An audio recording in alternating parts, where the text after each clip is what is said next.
안녕하십니까. 환갑을 훌쩍 넘겨 어느덧 고희를 눈앞에 바라보고 있는 평범한 노인네입니다. 제게도 눈부시던 젊은 날을 보내던 세월이 엊그제 같은데 참으로 세월이 유수와도 같네요. 만만치 않은 인생살이 하시는 다른 분들 역시 마찬가지시겠지만 그동안 제게도 켜켜이 많은 사연들이 참 많이도 쌓인 것 같습니다. 그중에는 돌이켜보면 웃음이 나는 행복한 기억도 있지만 삶이라는 게 마냥 기쁘게만 살 수가 없는 거다 보니 참 짠하고 속상한 기억들도 많이 있어요. 제가 오늘 여러분께 돌려드리고자 하는 사연 역시 꺼내놓으면 아직 마음이 아린 이야기랍니다. 이 나이 먹도록 엄마로 살면서 가장 마음에 크게 품은 사람이 누구겠어요? 바로 자식이 아니겠습니까? 내 인생을 모조리 갈아 넣어 제 녀석 하나 사람 만들어 키우려고 무진애를 썼는데 그런 자식 때문에 속썩을 일을 겪으면 그야말로 인생에 회의감까지 들게 되죠. 내가 너를 어떻게 키웠는데 네 놈이 네 어미도 제대로 못 알아보고 감히 나한테 이런 짓을 해? 내가 어미라고 마냥 네 놈을 끝도 없이 받아줄 줄로만 알았더냐? 어머니 제가 정말 잘못했어요. 지금 제가 누리고 사는 것들 전부 어머니한테 받은 은혜도 있고 제가 정말 미쳤었나 봐요. 제발 한 번만 용서해 주세요, 어머니. 자식 마음이라는 게 아무리 부모 마음이랑은 다르다고 하지만 그렇다고 해서 자식이라고 부모한테 마냥 생채기만 내는데 언제까지 받아줄 수만은 없는 거겠죠. 부모인 제 탓이 아주 없다고 할 순 없겠지만 다 자란 자식 언제까지 부모 치마 폭에 싸고 돌 수도 없는 노릇이고요. 이 사연은 제가 다 큰 자식 버릇을 제대로 고치려고 든 이야기예요. 부족함이 많겠지만 본인의 일이다 생각해 주시고 귀 기울여 한번 들어주시면 감사하겠습니다. 저는 일찍이 젊은 나이에 남편을 잃었습니다. 제 남편이 세상을 떠났을 때 제 나이가 겨우 27이었습니다. 지금으로 따지면 시집도 안 갔을 확률이 높은 나이죠. 그야말로 꽃 같은 나이였습니다. 저는 결혼 전까지 딱히 일을 해보거나 직장을 다니거나 한 경험이 아예 없었어요. 시집 가기 전에는 그저 안온한 부모님 품에서 세상 무서운 줄 모르고 안락하게 자라다가 고등학교 졸업하고 신부 수업 명목으로 집안일을 2해쯤 돕고 나서는 바로 남편에게 시집을 왔거든요. 22살에 시집 오면서 뭐 그렇게 할 줄 아는 게 많았겠습니까? 시댁과 친정 부모님께서는 제가 어릴 적부터 서로 교류가 있어 왔던 사이였고 남편 역시 어릴 적부터 익숙하게 얼굴을 보아왔던 사람이었어요. 자연스럽게 언젠가 나이가 차면 저 사람과 결혼하게 되겠구나 하고 생각했죠. 남편은 평범하게 직장 다니는 사람이었어요. 하루 끼니 걱정할 정도로 시댁 형편이 기우는 건 아니었으나 그렇다고 넘치도록 풍족한 가정도 아니었기에 사실상 남편이 저희 집안의 실질적인 가장이라고 할 수 있었습니다. 시아버지께서 퇴직하기 전까지 공무원 생활을 하시긴 하셨지만 퇴직할 때까지 말단 공무원으로 계셨기 때문에 시댁에 모아놓은 재산이 많은 편도 아니셨습니다. 그저 시부모님 2분이 저희 부부가 가게 운영하는 데 짐이 되지 않을 정도의 수준이었죠. 남편 월급도 그 당시 가정집 평균 생활비를 고려해 볼 때 적은 수준은 아니었으나 그래도 4식구 먹고 살기에는 여유롭진 못해서 제 딴에는 이리저리 짱구를 굴려가며 가게 운영에 고군분투해야 했습니다. 아이가 태어나고 나서는 더더욱 그러했어요. 사실 저희 아들 수혁이는 저희 부부의 유일한 혈육입니다. 결혼하고 3년 만에 겨우 하나 얻은 귀한 자식이었거든요. 저희 남편도 외동아들이거든요. 시아버님도 밑으로 여동생만 2분 계신 장남이셔서 말 그대로 손이 귀한 집안이었습니다. 그래서 우리 수혁이가 들어섰을 때에는 온 가족이 그야말로 축제의 도가니에 빠진 듯 했습니다. 네가 그간 그리도 마음고생을 하더니 이리 귀한 자손을 안겨주려고 그랬나 보다. 이리 손이 귀한 집안에 자손 생산만큼 중한 일이 없지. 네가 우리 집안에 아주 큰 일을 해주었구나. 말씀을 안 하셔서 그렇지 얼마나 바람하지 않는 첫 손자였겠습니까? 평소 감정 표현에 서투르신 분들이 기쁨을 숨기지도 못하시는 말씀에 저도 마음이 뿌듯해졌어요. 남편 역시 기뻐하긴 마찬가지였습니다. 당신 어린 나이에 나한테 시집와서 시부모님 봉양하고 가정 꾸리느라 고생하는 거 내가 잘 알아. 아이 잃고 많이 힘들어할 때 내가 해줄 수 있는 게 없어 미안한 마음뿐이었는데 이제 우리 아이 태어나고 나면 내가 당신이 더 의지할 수 있는 가장이 되도록 정말 열심히 살게. 고마워 여보. 결혼할 때에도 그런 다짐까진 못 들어봤는데 아버지가 된다는 게 그 사람도 정말 기뻤던 모양이에요. 저 역시 비로소 제 뱃속에 그 사람 아이가 들어섰다는 실감이 들자 세상 그 무엇으로도 끊을 수 없는 단단한 가족의 끈으로 엮였다는 실감이 들어 마음이 든든해지는 기분이었습니다. 그렇게 탄생부터 저희 모두를 행복하게 해준 아이가 바로 저희 아들 수혁이었어요.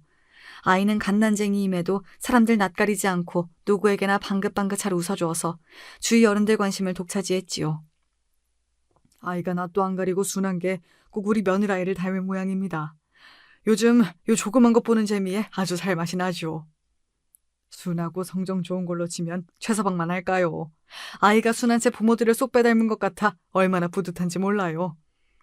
아이가 예쁜 것과는 별개로 먹는 입 하나 늘었다는 게 가게에 그렇게나 부담이 될 줄은 몰랐어요. 그 조그만 아이 앞으로 들어갈 것들은 또 얼마나 많은지. 가뜩이나 빠듯하게 돌아가던 집안 살림이 더욱 여유가 없어졌습니다. 물론 주변 친척분들이 아이 하나 태어나면 이것저것 돈 들어갈 때가 많다며 아이 옷가지며 필요한 물건들을 여러 챙겨주셔서 많이 절하게 되긴 했습니다만 그럼에도 항상 부족한 건 어쩔 수가 없었어요. 당연히 가장인 남편의 어깨도 절로 무거워졌지요. 아무래도 수혁이 태어나고 나서 당신이 여러모로 많이 힘들어졌지. 내가 좀 더 능력이 있는 사람이었다면 당신도 그렇고 우리 아들도 그렇고 좀 편하게 살 수 있었을 텐데 그렇게 해주질 못해서 미안해. 당신도 참 별소리를 다 하세요. 우리 식구가 지금 이렇게나마 편히 지낼 수 있는 게 다 누구 덕분인데. 나도 앞으로 더 노력할 테니까 당신 혼자 가족들 짐이라고 다 떠안을 생각 말고 같이 애써봐요. 네? 솔직히 힘든 일이 전혀 없다고 하면 거짓말이겠으나 그래도 말 한마디라도 저를 다감하게 해주는 사람이 곁에 있다는 게 얼마나 큰 힘이 되었는지 모릅니다. 시집 오기 전에 서방은 그저 다정한 서방이 제일이라는 친정어머니 말씀을 이해하지 못했는데 결혼해서 살아보니까 정말 힘든 일들을 이겨내게 만드는 게 저런 따뜻한 말 한마디라는 걸 실감하게 되더라고요. 비록 가진 게 많은 사람은 아니었으나 진심으로 심정적으로 의지할 수 있는 마음그릇이 큰 사람이 바로 제 남편이었습니다. 아이가 커갈수록 형편이 빠듯한 티가 나는 탓에 남편도 출산 전보다 특근이니 야근이니 기회가 될 때마다 일을 더 늘려가며 어떻게든 조금이라도 수입을 늘리려고 애를 많이 썼습니다. 자연히 남편의 얼굴을 볼 수 있는 시간도 서서히 줄어들게 되었고 이제 남편 얼굴에 떠오른 피로는 마치 원래 달고 있었던 것처럼 남편 얼굴을 떠날 줄을 몰랐습니다. 하나뿐인 남편이 이렇게 고생을 하는데 제 마음이라고 편치 않았어요. 귀한 자식 고생하는 꼴을 보는 시부모님이라고 어디 맘 편히 제 자식을 지켜볼 수 있으셨겠습니까? 예, 어미야. 요새 수혁아비 얼굴이 너무 안 좋은데 아무래도 보약이라도 한 접 써야겠다. 네, 어머니. 그렇지 않아도 그 사람 데리고 영양제라도 한번 맞히려고 생각하고 있었어요.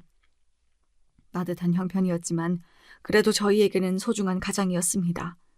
돈 한 푼이 아쉬울 때 아픈 것도 없이 멀쩡한데 무슨 병원이냐며 남편이 손사래를 쳤으나 이번만큼은 저도 그냥 물러서지 않았습니다. 안 그래도 나날이 남편 얼굴이 까칠해지는 것이 느껴져서 신경이 많이 쓰이던 차였어요. 그렇게 안 가겠다는 남편을 월차까지 쓰게 해서 겨우겨우 억지로 끌고 병원에 가게 되었습니다. 눈 밑 검은 부분이 심하시네요. 안구도 많이 탁하시고 혹시 언제부터 이러신 건지 기억하시나요? 남편 보양시키려는 생각으로 좋다는 영양제 주사나 맞을 요량으로 간 병원이었는데 생각지 못하게 의사의 말이 길어지고 있었습니다. 의사 만날 일 별로 없는 저희 같은 평범한 사람들이야 의사 말 한마디에 괜히 심장이 철렁해지잖아요. 이것저것 묻는 것도 많고 요리조리 남편을 유심히 살펴보는 의사 선생님 행동에 불안감이 엄습하기 시작했습니다. 왜요, 선생님? 이 사람 혹시 어디 안 좋은가요? 자세한 건 입원을 하셔서 정밀검사를 받아보시는 게 좋을 것 같습니다. 뜻밖의 입원 권유까지 듣게 되자 그제야 남편 상태가 심상치 않은 건가 싶어 두려운 마음이 밀려왔어요. 부디 별일 없이 지나가기를 빌며 환자복을 입은 남편 곁에서 검사 시중을 듣는 내내 마음이 불안감으로 울렁거렸어요. 그렇게 모든 검사를 마치고 검사 결과를 듣는 날 저와 제 남편은 순식간에 나락으로 곤두박질 쳤습니다. 간암 말기입니다. 청천벽력과도 같은 말이었습니다. 순간 남편이 그간 피로를 호소하던 여러 날들이 주마등처럼 제 머릿속을 스치고 지나갔습니다. 남편은 계속해서 아프다며 제게 신호를 보내고 있었는데 그걸 그저 단순한 체력 저하로 남기고 위험 신호를 단 한 번도 제대로 알아차리지 못했다는 생각에 억장이 무너지는 것 같았습니다. 남편 역시 좀처럼 충격에서 헤어나오지 못하고 있었습니다.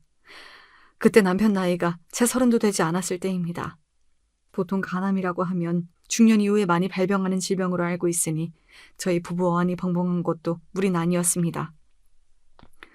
하지만 초기도 아니고 이미 말기라고 하는데 언제까지 그렇게 넋놓고 있을 수만도 없었습니다. 선생님, 말기란요. 그럼 이제 어떻게 해야 하는데요? 치료는 할 수 있는 거죠? 수술은요? 제가 두서없이 허겁지겁 묻는 말에도 고개를 떨군 남편은 말이 없었습니다. 이미 진행이 많이 되었기에 연명치료 외에는 항암으로 유의미한 효과를 기대하기는 어렵습니다. 다만 간이식이 그나마 가능성이 있는데 이미 대기 환자가 워낙 많아서 차례를 기다리시기는 솔직히 추천해드리기가 어렵고요. 할 수만 있다면 제 간이라도 뚝 떼어 남편에게 내어주고 싶었습니다. 제 모든 걸 다 주어도 아깝지 않은 사람이었어요. 하지만 저는 남편과 혈액형부터도 맞지 않았습니다. 보통 이럴 때에는 혈육 간이식이 많다고 하던데 이미 시부모님께서는 고령이셨고 저희 아이는 아직 채 2돌도 지나지 않았을 때였습니다. 이식이 가능한 아이라고 한들 생태 같은 아들내미 간떼여서 목숨 연명할 생각 추호도 없어. 당신 역시 마찬가지야. 나 살자고 내 가족들 목숨 갉아먹는 짓 절대로 못해. 남편의 반응은 단호했습니다. 평소 남편 성정을 생각해 볼 때 당연히 그 사람 입에서 나올 만한 말이었어요. 하지만 그러면 방법이 없는데 대체 어떻게 해야 합니까? 남편의 투병 소식을 듣고 시부모님은 물론 저희 친정집까지 온 가족들이 비탄에 잠기게 되었습니다. 이제 떡 두꺼비 같은 건강한 아들까지 낳아 저와 세 식구 다복하게 살리만 남은 줄로 알았는데 젊은 나이에 저런 몹쓸 병까지 얻게 되었으니 어떻게 슬프지 않을 수가 있었겠습니까? 모자란 남편 만나 고생시킨 것도 부족해서 아직 젊은 당신 남편 병수발까지 들게 만들어서 정말 면목이 없어. 미안해 여보. 자기라고 어디 아프고 싶어 아프겠어요. 잘못한 것도 없이 그저 제 처자식 먹여 살리겠다고 밤낮 없이 일만 열심히 하던 사람인데 저 사람이 대체 뭘 잘못했다고 제게 사과까지 해야 합니까? 정말이지 하늘이 원망스러웠습니다. 병을 주실 거면 차라리 제게 주시지. 가장의 무게가 너무 무거워 저런 몹쓸 병을 얻게 된 건 아닐까. 남편에게 죄스러운 마음에 마음껏 소리내 울 수조차 없었습니다. 갑작스럽게 회사까지 병으로 그만두게 되고 생활이 쪼들리기 시작했으나 그저 내 남편 살아만 준다면 내가 무슨 짓을 해서라도 먹여 살리겠다 다짐하며 남편 병간호에만 집중했습니다. 그렇게라도 남편 목숨을 구명할 수만 있었더라면 얼마나 좋았을까요. 하지만 인명은 제천이라고 고작 미물에 불과한 제 바람만으로 남편을 소생시키기에는 역부족이었던가 봅니다. 결국 남편은 가난 판정을 받은 지 채 3개월도 지나지 않아 영원히 제 곁을 떠나고 말았습니다. 아이고, 저 핏덩이를 두고 억울해서 어떻게 눈을 감나 내 아들. 아이고. 2돌도 안 된 아들에게 상복을 입혀놓고 남편 영정을 들여다보고 있는데 도대체 앞으로 어떻게 살아야 하나 눈앞이 깜깜했습니다. 그 막막함을 떠올려보면 지금도 눈앞이 아득해지는 기분이에요. 집안의 시부모님이 어른으로 버티고 계시고 있다고는 하나 사실상 경제력은 없다고 봐도 무방하신 분들이었습니다. 그나마 남편이 쓰러지고 나서 어떻게든 가게의 보탬이 되어보겠다고 아는 지인분들 통해 이것저것 가리지 않고 나름대로 애를 쓰곤 계셨으나 한창 자라나는 아이까지 포함해 내 식구가 살아가기에는 턱도 없었습니다. 항상 부족하다고 생각하고 있었으나 그나마 남편이 꼬박꼬박 가져다 주던 월급마저 없는 상태에서는 이대로 가다간 정말 집이고 뭐고 넘어가는 건 순식간이었어요. 남편을 잃은 아픔이 채 아물지도 않았으나 마냥 넋놓고 있는 것도 생활에 여유 있는 사람들이나 부를 수 있는 사치였습니다. 당장 일을 시작해도 부족했으나 배운 것 없고 경험까지 일천한 제게 무슨 양질의 일거리가 주어졌겠습니까? 그렇게 저는 태어나서 처음으로 식당에서 허드렛 일을 하며 저희 집안의 실질적인 가장이 되었습니다. 일은 정말 고되었습니다. 평생 식당 일을 해서 잔뼈가 굵으신 분들도 온몸에 파스를 도배해가며 근육통을 달고 사는데 그간 집에서만 곱게 자라서 시집와 살림이나 할 줄 알았던 제 여린 몸이 배견할 재간이 없었습니다. 처음 일 시작하고 거의 한 달간은 누구에게 온몸을 두드려 맞는 것 같은 극심한 근육통을 겪었습니다. 몸이 부서진다는 게 이런 거구나 하는 걸 실감했지요.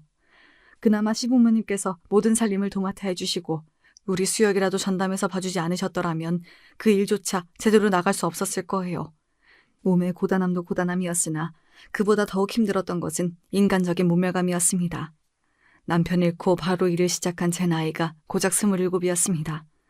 젊디 젊은 여자가 종일 식당에 나와 일을 하고 있으니 그저 만만하게 생각하고 희롱을 일삼는 몹쓸 인간들이 한둘이 아니었습니다. 남편 외에는 다른 남자들과는 좀처럼 마주칠 일조차 흔치 않았던 저로서는 세상에 그런 무례배들이 그렇게나 많다는 것 자체도 충격이었으나 아무리 나이가 젊다고는 하더라도 저도 나름대로 아이까지 딸린 어머니인데 이렇게 아무렇지도 않게 희롱의 대상이 된다는 게 너무나 큰 상처였습니다. 아기 엄마, 세상살이가 참 만만치가 않지? 나도 우리 남편 병으로 들어놓고 난 다음부터 온갖 안 해본 일이 없어. 돈 몇 푼 벌겠다고 여자로서 자존심까지 다 팽개친 것 같아서 울기도 얼마나 울었나 몰라. 그래도 아기 엄마한테는 아직 앞날이 구말리인 수혁이가 있잖아. 어쩌겠어. 그 어린 거 생각해서라도 더러운 놈들 모른 척 해가며 또 하루 사는 거지. 저런 놈들도 매번 하던 놈들만 하는 거라서 요령 좀 생기면 피하고 대거리도 좀 해가다 하다 보면 그래도 좀 견딜만 해줘. 누군들 처음부터 그렇게 억센 여자로 태어났겠어. 이런저런 더러운 걸 보면서 우리도 각자 살 길 찾는 거지. 제가 웬 늙은 할아버지에게 손목 잡힌 걸 뻔히 봤으면서도 손님이라고 제대로 대거리도 안 해주는 식당 사장님께 너무 상처를 받아 몰래 식당 골목구석에서 울고 있자 식당 언니들이 해준 말입니다. 그래요. 세상 그 어떤 여자인들 이런 취급받아도 되는 사람이 어디 있겠어요. 그저 내 자식 먹여 살려야 하니까 내 가족 부양하겠다고 서러움을 참고 또 참고 그렇게 마음에 굳은 살 박혀가며 험한 세상 살아가는 거겠죠. 비로소 내가 거친 세상에 남편 없이 던져진 거구나 하는 생각이 들었습니다. 남편은 제가 모르는 곳에서 이런 수모를 이미 수도 없이 당하고 살았겠죠. 고생만 하다간 그 사람을 생각하니 멀쩡히 살아 숨쉬며 우리 수혁의 얼굴 보고 살 수 있는 것만으로도 나는 호사다 생각하기로 했습니다. 사실 그렇게 생각하지 않으면 버티기도 힘들었지요. 밖에 나가 푼돈이라도 벌어오겠다며 고생하는 며느리가 안쓰러우셨는지 시부모님은 제게 집 안에서는 손도 까딱 안 하게 만드셨습니다.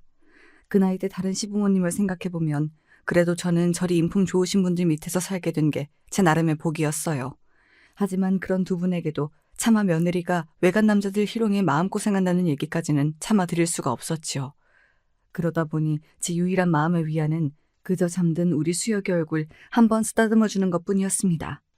그래, 네가 내 유일한 희망이다. 네가 오늘도 나를 살게 한다고 주문처럼 되뇌이고 또 되뇌었습니다. 고맙게도 엄마가 집을 비워도 착하게 할머니 할아버지 손에서 큰 말썽 부리지 않고 건강히 자라주는 수혁이를 보면서 하루하루 힘을 낼 수 있었어요. 도대체 이 험한 일에 적응을 할 수 있는 날이 오기는 올까 싶었는데 사람은 적응의 동물이라고 그래도 몇 달 일을 해보니 제게도 요령이라는 게 조금씩 붙기 시작했습니다. 식당 언니들이 말한 대로 저도 이제 제게 함부로 대하는 무례한 사람들에게 마냥 당하고만 있지 않았습니다. 식당 사장님의 눈을 피해 제게 뻗는 손길을 쳐내기도 하고 사람들 앞에서 망신도 줘가며 호락호락하지 않은 사람이라는 걸 분명히 보여주기 시작했죠. 나중에 식당 언니들에게 들은 건데 제가 아무래도 이런 일 하는 사람이라는 게 너무 티가 나니까 더 만만하게 생각하고 함부로 대하는 사람이 많았더라고요. 이제는 전처럼 대했다가는 오히려 본인이 당하겠다 싶었는지 요주의 인물이었던 몇몇 인간들도 슬슬 제 눈치를 보기 시작했습니다. 우리 며느리 그 곱던 손이 바깥일 하고 나서 일이 터서는 네가 이렇게 고생을 하고 살 팔자가 아닌데 내가 박복한 게 너한테까지 가는 모양이다.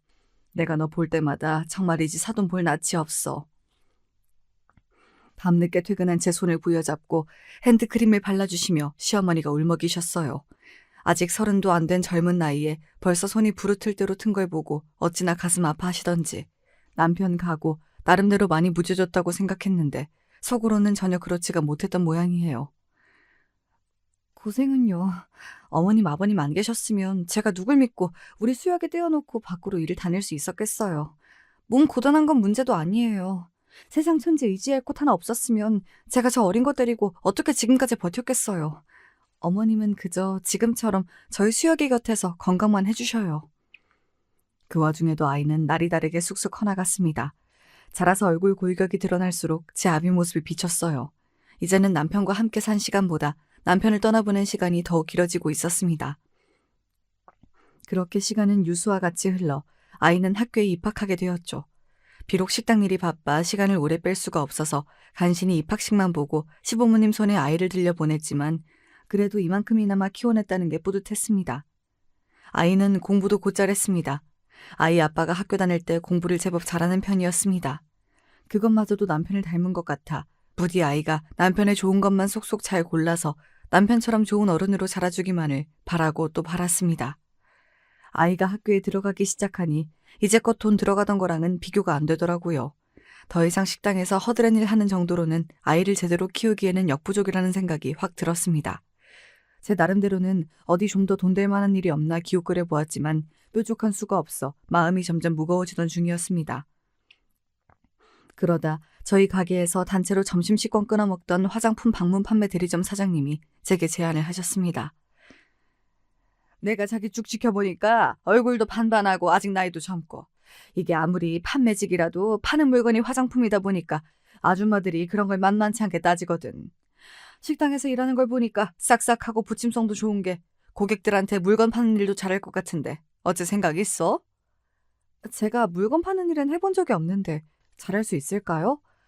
세상에 처음 없는 사람이 어디 있어. 게다가 여기서 일하는 거랑은 수입이 비교도 안 될걸?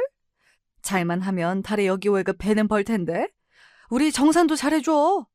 무엇보다 여기 질환 좋은 아저씨들 자꾸 깔짝거리는 거 당하느니 여자들만 상대해도 되는 우리 일이 훨씬 낫지 않아? 그건 맞는 말이었어요. 어느 정도 적응이 되긴 했다고 하지만 자기한테 시집 올 생각 없냐며 징그럽게 구는 아저씨들도 꽤 있었으니 돈만 아니었으면 솔직히 그 식당이 그렇게 좋은 직장이었다고 하긴 어려웠습니다. 무엇보다 식당에서 일하는 것보다 훨씬 돈을 많이 벌 수 있다는 건 정말 눈이 돌아가는 제안이었습니다. 앞으로 우리 수혁이 남부럽지 않게 가르치려고 하면 가장 필요한 게 돈이었으니까요.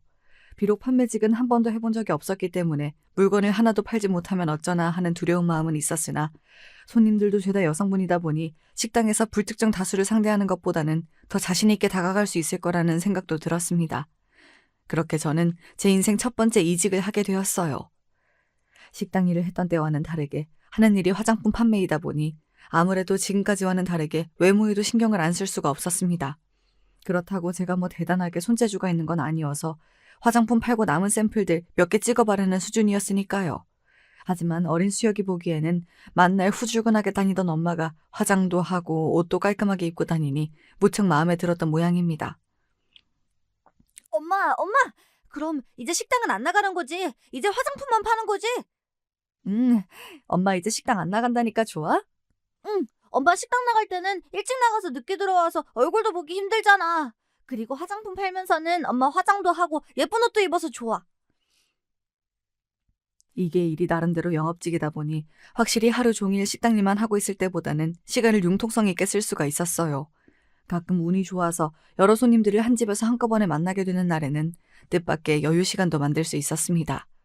늘 바쁜 엄마가 드물게 학교 마치는 저를 데리러 오기도 하고 떡볶이도 사주고 하다 보니까 아이 입장에서는 그게 그렇게 좋았던 모양이에요.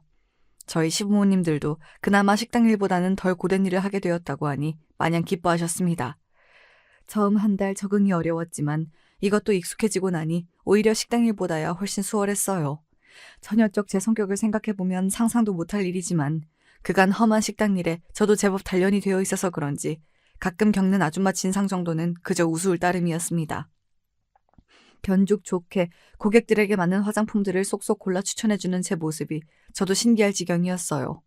다른 판매 사원들처럼 하나라도 더 팔려고 들이대기보다는 하나를 팔더라도 쓰는 사람의 피부 타입을 신중하게 고려해 추천해주는 제 모습에 믿음이 간 모양인지 단골들도 제법 늘었습니다. 수입은 식당 일을 할 때와 비교할 게 아니었어요. 남들 보기에는 대단치 않을지 모르겠지만 제 평생 짧은 기간에 그렇게 많은 돈을 만져보는 건 처음이었으니까요. 무엇보다 살림살이가 넉넉해지자 똘똘한 우리 아이 원 없이 뒷바라지 할 수 있게 된 것이 가장 기쁜 일이었습니다. 우리 아들 이번에도 1등이야. 우리 수혁이는 정말 천재인가 보다.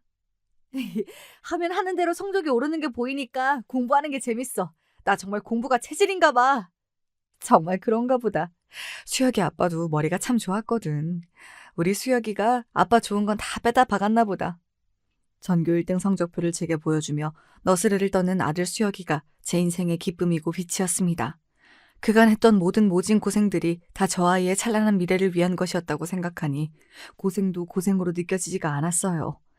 저뿐만 아니라 공부 잘하는 손자는 저희 시부모님과 친정부모님 모두의 자랑이었죠. 제가 화장품 방문 판매를 시작하며 살림도 조금씩 펴기 시작했습니다. 그렇게 중학교 들어가고 고등학교 진학해서도 아이는 전교에서 최상위권의 성적을 유지했습니다. 저 역시 의욕적으로 화장품 방문 판매 일을 하면서 부지런히 아이 학원비며 과외비를 대어주었습니다. 남들은 억지로 공부를 시켜도 안 해서 부모가 그리 속을 썩는다는데 시켜주는 족족 잘만 받아먹는 우리 아들 같은 자식 둔 건 정말이지 내 인생 제일의 복이라고 그때는 그렇게 생각했습니다. 아이가 공부를 잘해서 그런지 아이 주변에도 비슷한 친구들이 모이게 되더라고요. 특히나 아이가 대학 입시 특별반에 들어가게 되니 주변에 공부 잘하는 친구들하고만 어울리게 되었습니다. 저희 집처럼 없는 집안에서 똑똑한 아이가 나는 게 그때도 일반적인 일은 아니라서 자연스레 아이 친구들은 대부분 있는 집 자식들이었어요. 아이도 보는 게 많아지다 보니 전과 다르게 이것저것 갖고 싶다고 하는 것들이 부쩍 많아졌습니다. 수효가 그 메이커 옷은 학생 입기에는 가격이 너무 나가지 않니? 그러지 말고 엄마가 괜찮은 거 사줄 테니까 다른 거 알아보는 거 어때? 다른 애들 다 그거 입고 다니는데 나만 로고 다른 거 입고 있으면 뭐라고 생각하겠어. 내가 지들보다 공부도 훨씬 잘하는데 그런 걸로 밀리는 거 자존심 상해. 사주기 싫으면 그냥 싫다고 해요. 제 나름대로는 없는 집안 아들 티내기 싫은 자존심인가 싶기도 했어요. 저 또한 아이가 한 말 자체는 버릇을 고쳐주어야 할 만한 소리라는 생각은 했으나 내도록 화장품 팔러 다닌다고 집에 붙어있는 시간이 잘 없어 아이에게 그만큼 신경도 못 써주었으니 이런 걸로나마 미안함을 풀고 싶었던 것 같기도 합니다. 조금 무리를 하면 못 사줄 수준도 아니기도 했고요. 그렇게 아이에게 못 내어준 시간 대신 그 자리를 아이가 원하는 물건으로 채워주는 일이 반복되었습니다. 아이가 본격적으로 의대 진학을 목표로 하면서부터는 그나마 대화 나누던 시간조차 확 줄어버렸습니다. 공부가 워낙 고되어서 그런지 아이 신경이 워낙 날카로워져서 저는 물론이고 아이 할아버지 할머니도 아이 앞에서는 숨소리 한 번 제대로 내기 어려웠어요. 잘난 집안에서 전폭적으로 지원해줘도 쉽지 않은 게 의대 진학이라는데 모자란 어미 만나 혼자 아등바등 애를 쓰는 아이가 안쓰럽기도 해 그저 제 원하는 꿈 이루기만을 옆에서 빌고 또 빌며 이 시기를 잘 헤쳐나가기만을 바랐습니다. 그렇게 드디어 아이가 의대에 합격하던 날에는 정말이지 이대로 죽어도 여한이 없다고 생각했습니다. 비로소 남편을 다시 만나게 되더라도 당당하게 할 말이 생긴 셈이니까요. 제 꿈을 이루기 위해 고군분투한 아들 녀석이 그렇게 고마울 수가 없었습니다. 그간의 제 모든 삶의 시련을 한 방에 갚아준 그저 자랑스럽기만 한 귀한 아들이었습니다. 그 무렵에는 이제 저도 경력이 쌓이고 나이도 들어서 화장품 방문 판매 일을 정리하고 화장품 대리점을 차려 정착하게 되었어요. 멋모르고 식당 허드렛 일을 하던 풋내기에서 직원까지 둔 어엿한 사장님이 된 거죠. 이제 사는데 여유도 생기고 아들도 의대 잘 보내놨으니 그동안 신경 써주지 못한 것까지 아들에게 모두 쏟아주리라 다짐했죠. 저 자취하려고요. 자취? 집도 가까운데? 공부하기 왔다 갔다 하는 시간도 아까워요. 저도 그렇게 편하고요. 다들 그렇게 하는데요, 뭐. 이제 아들과 오순도순 살아보나 했는데 솔직히 자취시켜달라는 아들 말에 많이 섭섭하더라고요. 하지만 무식한 엄마도 의대생이 얼마나 힘들게 공부하는지는 들어 알고 있었기에 말리기도 그랬어요. 집에 같이 살 때에도 돈 번다고 바빠 아들과 대면대면했는데 따로 살게 되면 마음의 거리가 더욱 벌어지리라는 건 자명했죠. 하지만 이제와 다 큰 아들 제멋대로 끼고 살 수도 없고 제 욕심만 부릴 순 없었습니다. 그렇게 자취방을 얻어준 다음에는 정말로 아들 얼굴 보기가 힘들어졌습니다. 사느라 바빠 아이 한창 클 때는 곁에 못 있어줬는데 정작 제게 시간이 생기니 아들이 기회를 내어주지 않았습니다. 저는 다 저 잘 키우겠다고 한 거였는데 정작 사랑하는 아들과 거리가 멀어지니 예전과 비교할 수 없이 넉넉해진 형편에서 가슴 한구석이 쓸쓸한 건 어쩔 수가 없더라고요. 그렇게 독립한 아들은 각종 시험이다 뭐다 의사가 되기 위해 정신없이 살았습니다.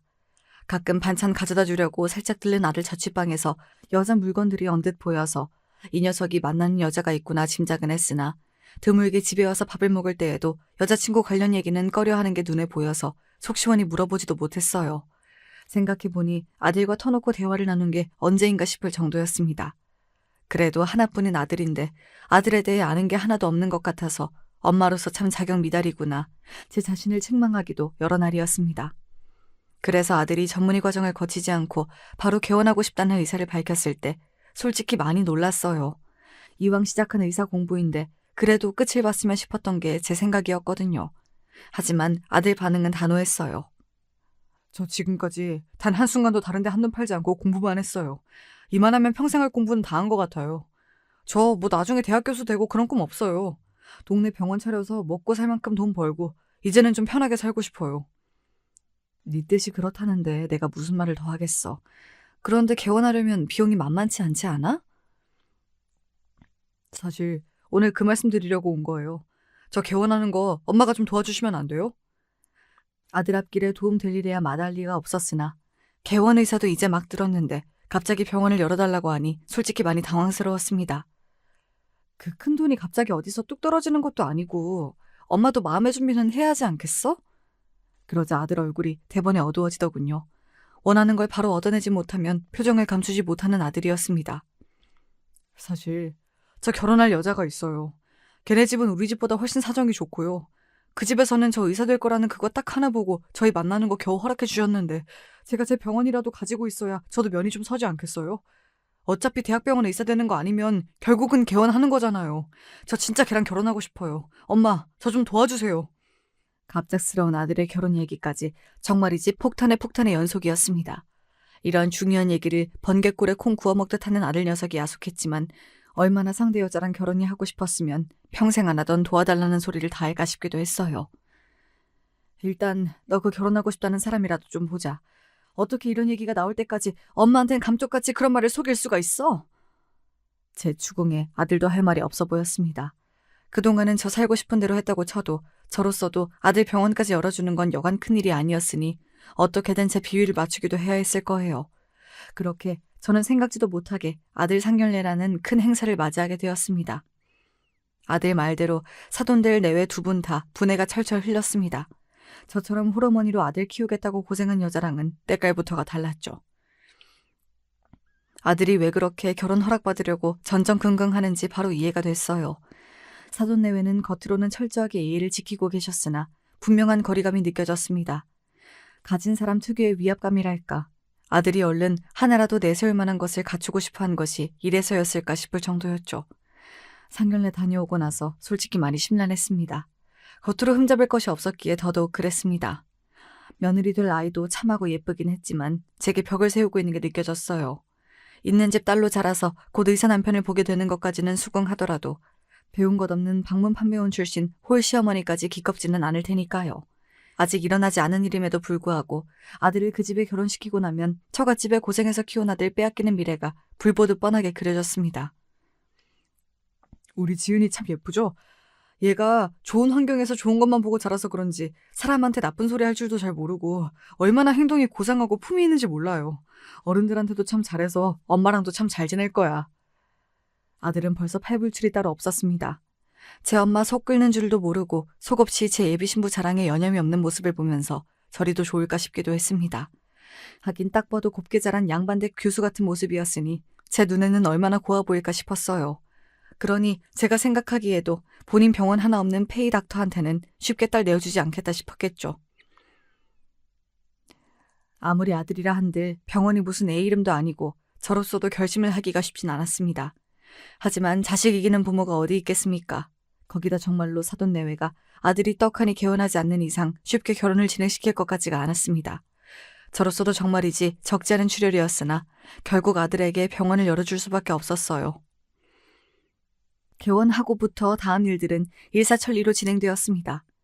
사돈 내외께선 수혁이 개원만 손꼽아 기다리셨던 모양이셨는지 아들이 개원이가 되고 나서야 비로소 결혼이 진행되었습니다. 아들 개원의 신혼집까지 거의 동시에 알아보는 바람에 저는 거의 무일푼이 되다시피 했으나 그렇게도 제 처가 좋은지 아들 입이 귀에 걸려 있었습니다. 그걸 보니 좋은 일에 괜히 재뿌리는 일이 될까봐 어렵다는 소리조차 꺼낼 수가 없었죠.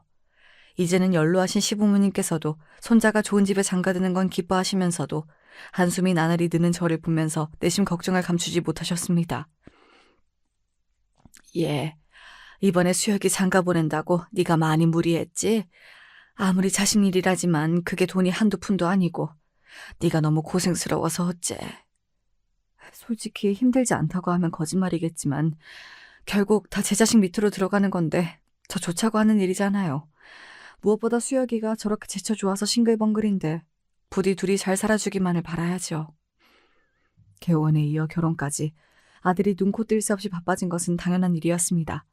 그걸 머리로는 이해하면서도 사람 마음이라는 게 제 맘 같지가 않은 건지 결혼 이후로는 전화통화 한 번 하기도 힘든 아들 내외에게 서운한 마음이 드는 것이 한두 번이 아니었죠.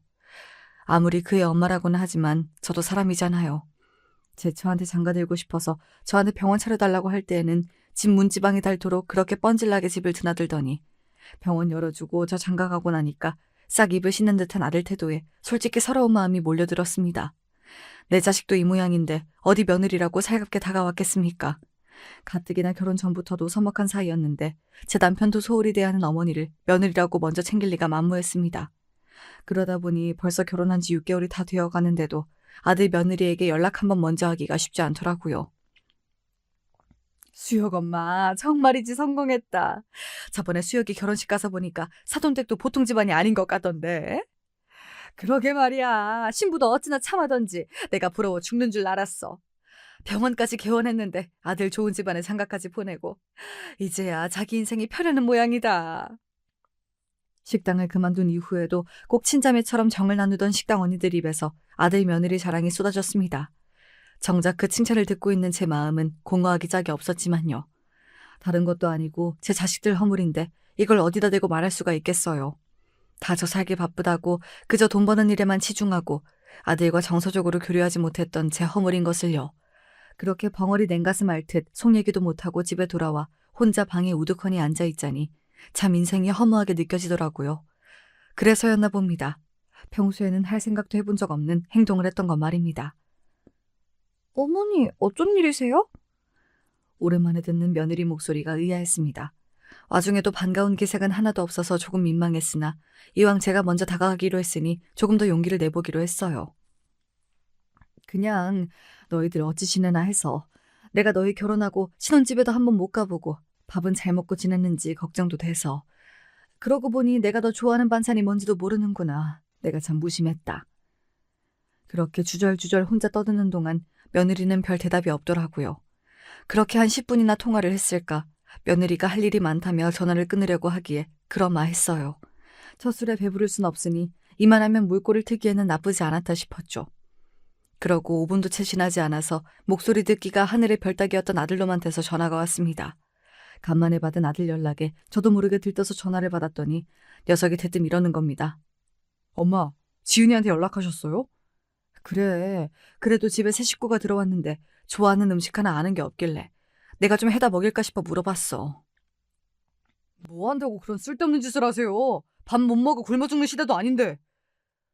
버럭 소리를 지르는 아들 기세에 어안이 벙벙했습니다.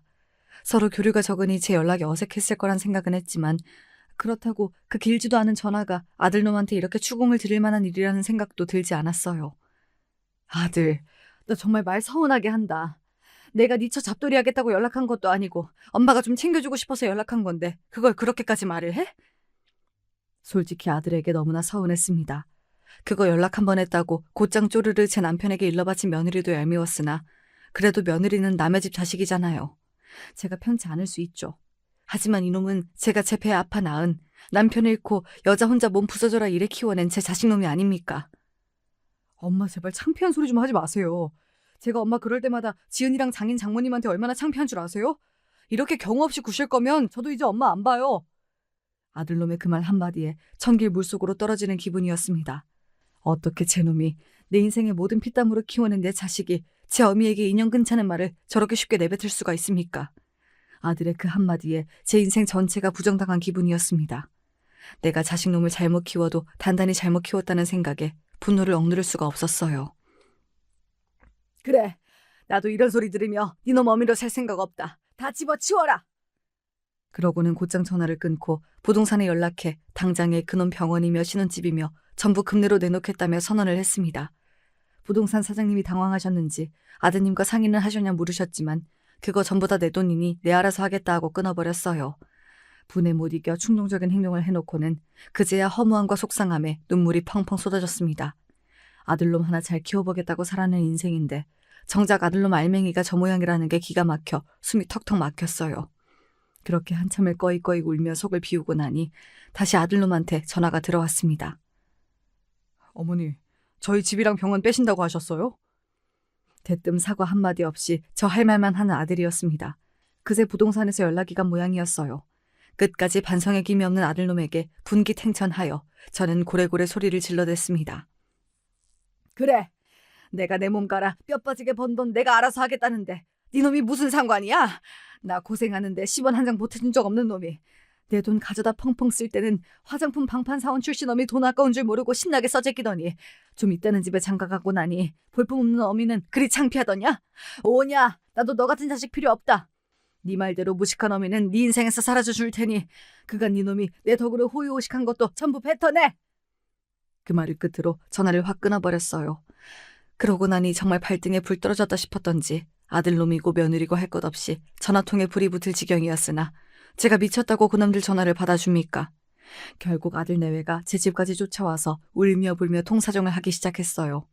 예전 같으면 아들놈 눈물에 마음이 약해졌을 저지만 일이 그 지경에 이르러서야 제가 아들 의사 만드는 것보다 더 중요한 것들을 놓치고 살았다는 생각에 저도 모르게 단호하게 행동하게 되더군요. 어머니, 제가 잘못했어요. 제가 그동안 어머니한테 받은 게 얼마인데 감사할 줄도 모르고 순간 실수를 했어요. 한 번만 용서해 주시면 다시는 이런 일 없을 테니까 제발 한 번만 용서해 주세요. 어머니, 아까 저 때문에 많이 서운하셨죠? 제가 당황해서 어머니 뜻을 곡해하고 저질러선 안 될 실수를 저질렀어요. 제가 이렇게 사과드릴 테니까 제발 마음 푸세요. 네? 참 돈이 좋긴 좋구나.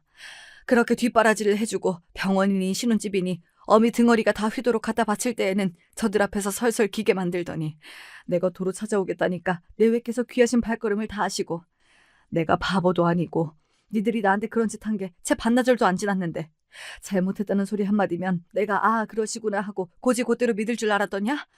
도로 물러줄 생각 추호도 없으니 둘 다 썩 물러가거라. 어떻게든 제 집에 비비고 들려는 아들 내외를 단호하게 문 밖으로 내쳤습니다. 하나뿐인 자식 내치는 심정에 참담함이 없다고 하면 거짓말이겠지만 저도 그간 쌓인 게 많았던지 되려 후련하게까지 했어요. 아들놈 의사 만들었다고 좋아할 게 아니라 먼저 인간을 만들었어야 했는데 뒤늦게나마 아들 버릇을 고치려면 이 방법밖에 없다고 생각했습니다. 일이 커지긴 커진 모양인지 그간 연락 한번 주고받은 적 없던 사돈댁에서 연락을 다 주셨습니다. 아들 며느리 신혼집은 물론이고 병원까지 쫓겨나게 생겼다고 하니 그제야 사돈 눈치를 보는 사돈댁도 참 별것 없다 싶었습니다. 사돈, 저희 아이가 아직 철이 없어 정말로 큰 결례를 저질렀습니다. 저도 정말 많이 혼내고 다시 잘 가르칠 테니 부디 마음을 돌려주세요. 제가 제 자식놈 잘못 가르쳐 일어난 일이니 사돈 사과받을 이유가 없습니다. 저는 이제라도 저 되바라진 자식 버릇을 고쳐야 하겠으니 사돈께서도 사돈 좋으실 대로 하세요. 그렇게 저는 정말로 아들 내외 신혼집을 내놓았습니다. 마음 같아서는 병원 사무실도 빼고 싶었는데 아들 내외가 그것만은 제발 참아달라며 아주 석고대죄를 하는 바람에 사무실 얻어주는 데 쓴 비용 일체를 10원 한 장 빼놓지 않고 받아내겠다는 공증까지 받은 후에야 부동산에 병원은 그냥 두라는 연락을 해주었습니다. 지금 그 둘은 제 처가에 얹혀 살고 있습니다. 신혼집 빼앗긴 건 물론이고 그나마 버는 족족 제게 갚을 일만 남았으니 집 구하기도 여의치 않았을 겁니다. 그동안은 병원이며 신혼집이며 다 제가 부담했으니 이 기회에 사돈댁에서 부모 노릇 좀 하신다고 나쁠 것 없겠죠. 제 어미 앞에서는 그렇게 떵떵거리며 살던 아들놈도 남의 부모 밑에서 조심하는 법 좀 배우면 더할 나위 없겠고요. 그래도 제가 저놈 의사까지 만들어줬는데 설마 입에 풀칠이야 하고 살겠죠. 그만하면 부모 노릇은 차고 넘치게 했다고 봅니다. 아쉬운 입장이 되어보니 그동안 얼마나 편히 살았나 실감이 난 모양인지 아들 내외는 전에 없이 제 눈치를 보고 있어요. 항상 아들 녀석한테 다 퍼주고도 의리된 기분이었는데 막상 줬던 거 도로 빼앗고 난 뒤에야 갑이 된 것 같아 기가 차기도 합니다. 자식이 귀한 만큼 내실 있는 인간으로 키우기 위해 더 노력해야 했는데 돈 번다는 핑계로 인성교육에 소홀했으니 저도 이 정도는 감수해야겠죠. 그리하여 아들놈 버릇 쥐어잡는 일은 지금도 현재 진행형입니다. 이 일로 깨달은 게 있다면 저도 사람 될 기회가 남은 것이고 그렇지 않다고 해도 이제와 다 큰 자식 어쩌겠어요. 그저 자식 해달라는 대로 다 따라주는 게 절대 자식 위한 일이 아님을 이제는 저도 압니다. 괘씸한 아들 녀석 제대로 응징해준 제 사연은 여기까지입니다. 부디 여러분은 저 같은 과오를 저지르시는 일이 없길 바라며 늙은이 장황한 이야기 들어주어 감사드립니다.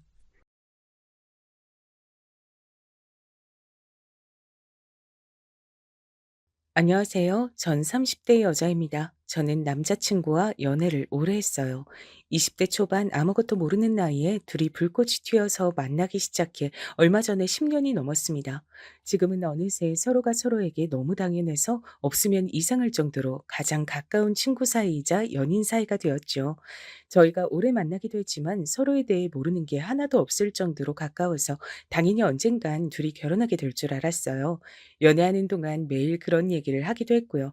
그런데 결혼은 연애보다 훨씬 더 어렵더군요. 남자친구네 부모님께서 절 썩 마음에 들어하지 않으세요. 너무 어릴 때 연애를 시작해서 철딱선이 없을 때부터 보셔서 그런지 저희가 결혼까지 생각할 줄은 모르셨다네요. 사실 저와 남자친구는 여러 면에서 둘이 너무 달라요. 처음 만났을 때도 남자친구는 알아주는 명문대 학생이었고 지금은 방송사 기자예요. 남자친구 부모님은 법대를 가길 바랬다는데 남자친구는 진실을 알리는 진짜 기자가 되고 싶다면서 언론학과를 간 거죠. 반면에 전 전문대를 다니다가 그만두고 네일 아트를 배워서 현재 네일 아트 숍에서 일해요. 전 제 직업에 굉장히 자부심을 느끼고 보람차지만 남자친구 부모님은 그렇게 생각하지 않으셨습니다. 제가 21살에 처음 남자친구 부모님을 만났어요. 사실 첫 만남부터 좋진 않았습니다. 남자친구가 살던 하숙집에서 같이 라면을 끓여 먹고 있는데 갑자기 부모님이 오신 거예요. 남자친구가 절 여자친구라고 소개하자 남자친구 부모님의 표정이 싹 바뀌었습니다. 그리고 곧바로 같은 학교 친구냐고 물으셨어요. 남자친구야 당시에 명문대생이었으니 당연히 저도 같은 학교이길 바라신 거죠. 제가 남자친구와 같은 학교가 아니고 근처에 전문대를 다니고 있다고 했을 때 두 분은 여전히 표정을 감추지 못하셨어요. 기가 막힌단 얼굴이었죠. 요즘 여자애들은 대단하다니까. 우리 땐 아무리 사귀는 사이라도 남자 혼자 사는 집에 아무 때나 드나들면 난리가 났었는데 그거야 가정교육 문제지. 너희 부모님은 딸 자식 걱정도 안 하신다니? 어떻게 이 늦은 시간까지 남자 혼자 사는 집에 있는데 들어오라고 전화도 안 해? 남의 자식인데 우리가 말하면 뭐해요? 딱 보면 몰라요. 안 봐도 딸 자식 밖으로 내놓은 집구석인 거지 뭐. 저는 만담 부부를 보는 줄 알았습니다. 제가 아무 말도 하지 않았는데 남자친구의 부모님 두 분은 당신들끼리 마음대로 절 가지고 판단하고 꼬지주셨어요. 저희 부모님까지 들먹이면서요. 엄마, 아빠, 세영이 곤란하게 왜 자꾸 그래? 내가 배고파서 가지 말라고 같이 라면 먹고 가자고 해서 세영이가 어쩔 수 없이 있어준 거야. 라면만 먹고 내가 바로 집에 데려다 주려고 했어. 얼씨구 어린 놈이 연애 좀 한다고 부모 앞에서 자기 여자친구 편드는 꼴 좀 봐라. 순간 제가 무슨 큰 잘못이라도 저지른 줄 알았습니다. 남자친구 집에서 라면 하나 끓여 먹었다가 별의별 소리를 다 들었습니다. 그뿐만이 아니에요. 자꾸만 호통을 치시던 아버님은 저에게 쉴 새 없이 질문하셨습니다. 무슨 과냐? 왜 전문대에 갔냐? 학교 다닐 때 공부를 못했냐? 등등 대답하기 곤란한 질문들만 골라서 하셨죠. 저는 순간 면접장에 온 줄 알았어요. 전문대도 좋은 대학들 많은데 내가 이 동네에 그렇게 왔다 갔다 했어도 그 대학은 생전 처음 들어보는 학교네. 저도 나름 눈치란 게 있어요. 부모님께서 제게 하는 질문마다 제가 마음에 안 들어서 하시는 말이란 걸 너무나도 잘 아는데 저라고 예의 바르게만 이야기하고 싶진 않았습니다. 네, 맞아요. 제가 공부에 워낙 취미가 없어서 성적 맞춰서 전문대로 오긴 했는데 과가 아무래도 전망이 없는 것 같아서 더 등록금 안 버리고 이번 학기만 다닐 거예요. 에? 이번 학기만 다닌다니. 그게 무슨 말이야? 학교 그만두려고요. 제가 다른 건 몰라도 손재주는 좀 있어서 미용이든 네일 아트든 기술 좀 배워보려고요. 학생, 이름이 세영이라고 했나? 아무리 옛날 사람들 말이 기술만 있으면 먹고 산다고들 하지만 사람 사는 게 그렇게 단순하지 않아. 젊어서 고생은 사서도 한다는데 공부할 수 있을 때 공부를 더 해야지.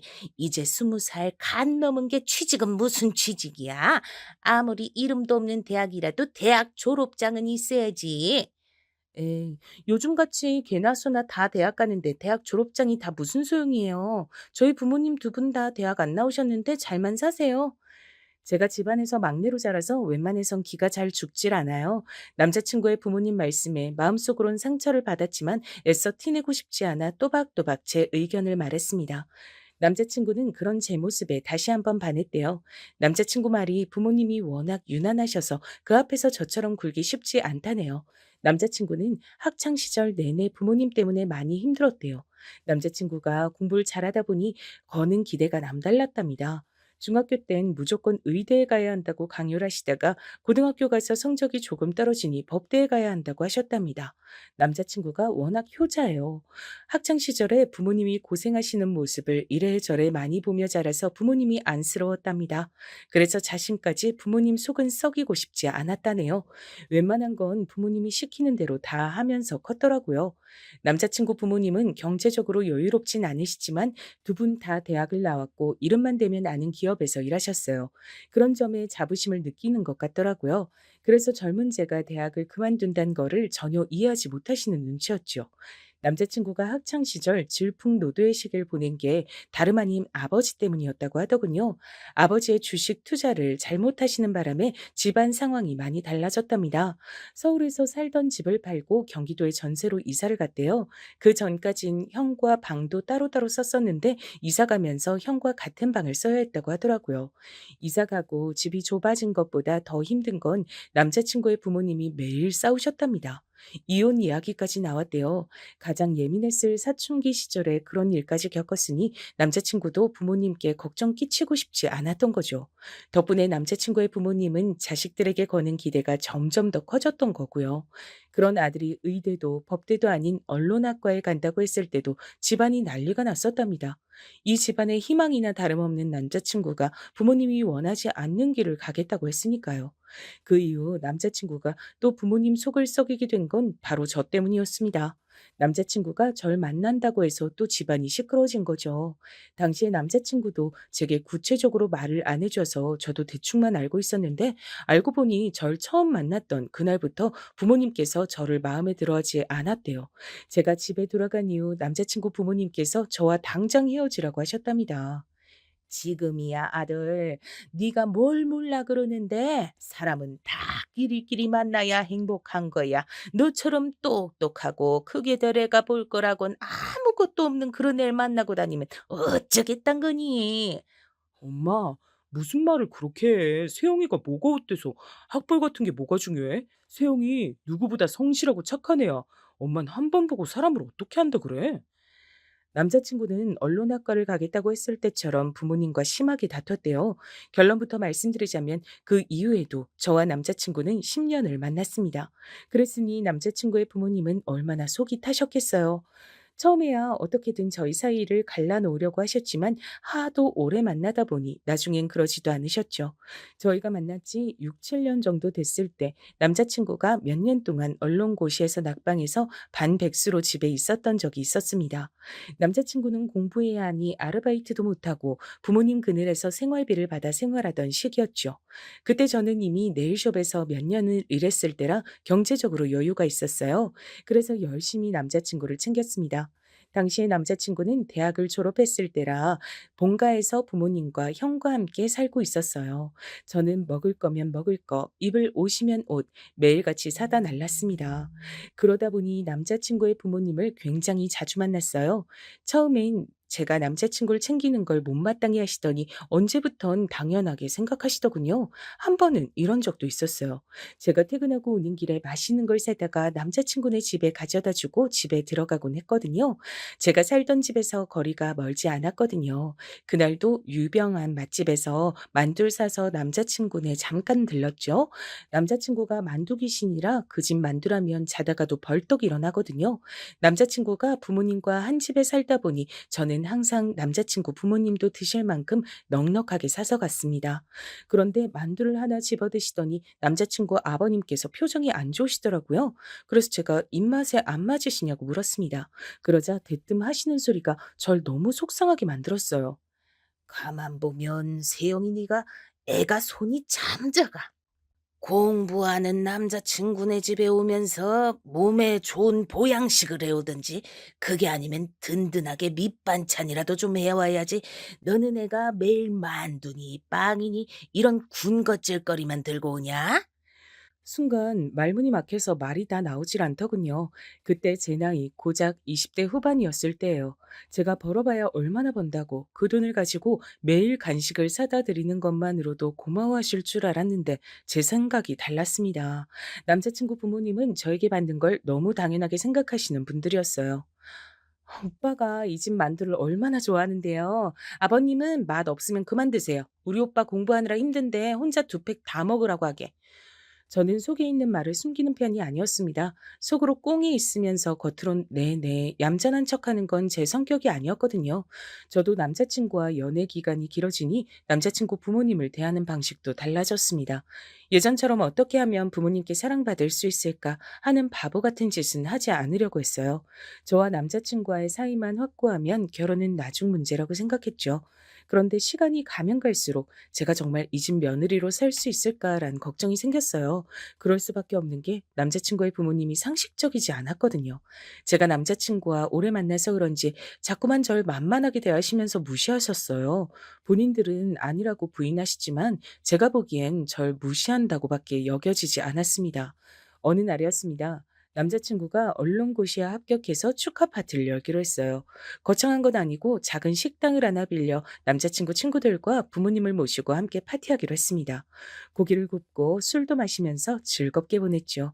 모두 남자친구를 진심으로 축하해줬어요. 남자친구도 너무 기뻐했고요. 얼마 만에 보는지 모를 남자친구의 웃는 얼굴에 저까지도 행복했습니다. 그 순간 알았어요. 우리가 오랜 시간 연애를 해오면서 너무 서로에게 익숙해져 설렘은 사라지고 의무감만 남은 게 아닌가 걱정한 적도 있었는데 그날 남자친구가 행복해하는 모습을 보니 저까지도 뭉클하면서 너무 감동적이더라고요. 남자친구는 공부하느라 그렇게 고생을 해놓고도 모든 공을 다 저에게 돌렸습니다. 제가 옆에서 많이 도와주고 힘이 돼줘서 본인이 해낼 수 있었던 것이라고 했어요. 그리고 그날 남자친구는 모두가 다 있는 앞에서 제 앞에 무릎을 꿇고 앉아 프로포즈 했습니다.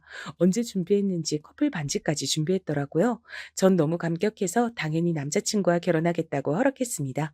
근데 그 순간이었어요. 남자친구의 부모님께서 자리에 벌떡 일어나시더니 마구 손살을 치시며 남자친구에게 술 취해서 지금 뭐 하는 거냐고 말렸습니다. 윤수야, 너 왜 이렇게 취했어? 애가 아주 술만 마시면 이렇게 맥을 못 추고 주책 부리네. 세영아, 미안해. 그래, 이제 시험 좀 붙었다고 애가 긴장이 아주 풀렸나 보다. 아직 첫 월급도 안 받은 게 결혼은 무슨 이놈아, 정신 차려. 남자친구는 술이 굉장히 세요. 소주 한두 잔에 취할 사람이 아닙니다. 더군다나 저에게 고백하려고 미리 반지까지 준비했어요. 남자친구는 부모님께 취하지 않았다고 진심이라고까지 여러 번 말했습니다. 그런데도 남자친구 부모님은 제 프로포즈를 망쳤죠. 남자친구의 등을 연신 내리치며 그만하라고 했습니다. 제 손에 쥐어진 반지 케이스까지 뺏어서 감추면서요. 남자친구는 왜 이러냐고 부모님께 따졌지만 부모님께선 결혼같이 중요한 문제를 부모랑 상의도 안 하고 마음대로 결정하면 어떡하냐고 하셨습니다. 저는 사실 남자친구가 제게 프로포즈할 때 조금 기대했어요. 남자친구 부모님께서 절 대놓고 예뻐해 주시거나 잘해 주시진 않으시지만 그래도 오랜 시간 저와 남자친구가 알콩달콩 연애하는 모습을 보며 서로를 응원하고 건강하게 잘 지내는 모습을 옆에서 지켜보셨으니 이젠 저를 좀 인정해 주시는 줄 알았습니다. 가끔 제가 집에 찾아가면 그래서 시집은 가겠냐, 우리 아들 나중에 고생시키면 안 된다 등등 절 예비 며느리인 것처럼 대해 주신 적도 몇 번 있어서 이제는 저를 인정하셨나 보다 기대했었는데 제 착각이었습니다. 남자친구 부모님은 단순히 언론고시에 지쳐있던 가난하고 불쌍한 아들 옆에 뒷바라지하며 호구짓을 해줄 제가 필요했던 거예요. 지금까지 제가 사간 만두가 몇 판이고 매일같이 양손 가득 사다 나른 선물들이 얼마나 많은데 저에게 저러실까 싶었습니다. 그뿐만이 아니에요. 남자친구 부모님은 시간이 지나도 여전히 절 무시하셨습니다. 제가 남자친구 축하 파티가 끝나고 함께 택시를 타고 집에 모셔다 드렸어요. 남자친구는 많이 피곤했는지 차에서 잠이 들었습니다. 그런데 그때 남자친구 어머니께선 기다렸다는 듯 저에게 들으라며 얘기하셨어요. 행여나 네가 기대할까 봐 어른으로서 미리 얘기하는 건데 윤수 이제 막 취직해서 회사에서 자리 잡으려면 앞으로 몇 년은 바짝 더 열심히 일해야 돼. 그니까 네가 뒷바라지 조금 했다고 애한테 결혼이니 뭐니 부담 주면서 힘들게 할 생각 마라. 그래. 옛날에 우리 아들 전 봤던 용한 무당도 우리 아들은 결혼 무조건 늦게 해야 좋다 그랬어. 남자친구 부모님은 말도 안 되는 무당 얘기까지 하시면서 저에게 강제로 주입을 하셨습니다. 앞으로 몇 년은 절대 결혼 못하는 거라고요. 저도 결혼하고 싶어서 환장한 사람은 아닙니다. 하지만 제 나이도 있고 연애도 10년이나 했는데 어떻게 결혼 생각을 안 할 수가 있겠어요. 사실 저와 남자친구는 나이도 동갑이에요. 남자 나이야 30 넘으면 한창이라 하지만 전 아닙니다. 저와 남편의 사회적 나이가 달랐어요. 아무리 요새 다들 결혼을 늦게 하는 추세라도 아이를 낳는 건 그렇지 않잖아요. 저는 아이를 꼭 갖고 싶습니다. 그러려면 병원에서 노산이라고 하는 나이 전에는 서둘러서 결혼해야 아이를 낳을 수 있어요. 이런 제 생각을 남자친구도 압니다. 그래서 남자친구도 서둘러 언론고시에 합격하려고 했고 합격하자마자 제게 고백을 한 겁니다. 이런 저희 커플의 사정은 일절 알지도 못하시면서 남자친구 부모님은 사사건건 절 못마땅해 했습니다. 결혼까지 방해하셨습니다. 이제는 남자친구가 시험까지 붙었으니 제가 더 성에 차지 않으시는 거였죠. 그날 택시에서 내려서 집에 돌아오고 나서도 저는 많은 생각을 했어요. 남자친구야 좋지만 남자친구 부모님의 사고방식이 너무 이해가 되질 않았거든요. 당신 아들이 귀하면 남의 자식도 귀한 법인데 저렇게 티가 나게 못되게 구시는 걸까 싶었죠. 제가 이 결혼을 다시 한번 생각해 봐야겠다. 언제 정신을 번쩍 차렸냐면 사실 남자친구 위로 형이 한 명 있어요. 남자친구 형은 30대 후반까지도 여자친구가 없었습니다. 저와 남자친구가 10년 가까이 만나는 동안 제가 곁에서 지켜봤는데 연애하는 걸 단 한 번도 본 적 없었습니다. 그래서 항상 남자친구 부모님의 걱정이 이만저만이 아니었어요. 큰아들이 장가갈 생각이 전혀 없으니까요. 그래서 선도 많이 보고 소개팅도 무지하게 많이 했어요.